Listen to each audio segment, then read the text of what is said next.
Marvel Studios' Moon Knight has some otherworldly action, which is why I'm breaking it down with VFX supervisor Sean Faden. Hey, Sean. Hey, Lorraine. Now, let's kick off with episode 2, where we see Mr. Knight facing off against that invisible jackal. How did you and your team first start to approach that scene? There was a lot of weight on this scene and making sure that it landed well. It actually starts in the alleyways. You've got Mr. Knight being sort of blown through this fence. We spent a lot of time pre-visiting this scene because he had the complications of having to have an invisible opponent. The jackal is only visible, occasionally during this sequence. We had a lot of storyboards that we got from one of our main storyboard artists, Phil Langone.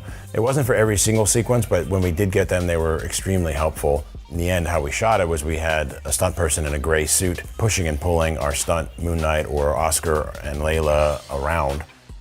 For me, the most important thing to capture for real was leaping or landing or running. We did shoot, when possible, references. I think that if you end up doing too much CG throughout every single shot, you end up losing some of the reality. So we always tried to shoot with real stunts.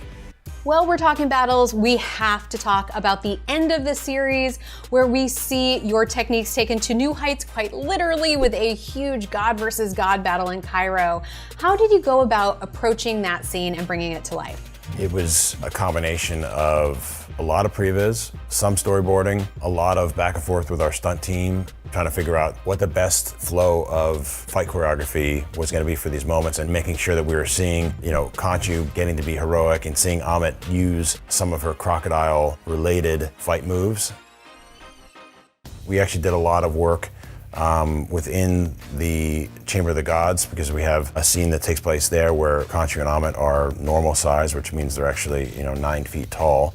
We had prevised all this stuff, and then we went and we shot a lot of background plates within our set, which sometimes we're just looking at like a column and the rest would be blue screen. They created costumes for Ammit and Khonshu, real costumes that moved like the real thing, that looked like the real thing, that could be lit like the real thing. So it wasn't just guys in gray suits running around. We actually had a lightable Khonshu and Ammit in our scene, and they were able to act against each other. The scale of the two characters mainly became an issue when we were dealing with other actors who need to interact with them. So if Oscar was talking to Khonshu, then Kareem, who played Khonshu on set, would be wearing an eyeline pole. To make him look 9 feet tall, it was literally 2 ping pong balls on the end of a composite rod that was attached to his like a lightweight vest that our props department made. The gods are already quite tall, but then they grow even larger. How did you create this scene at such an epic scale?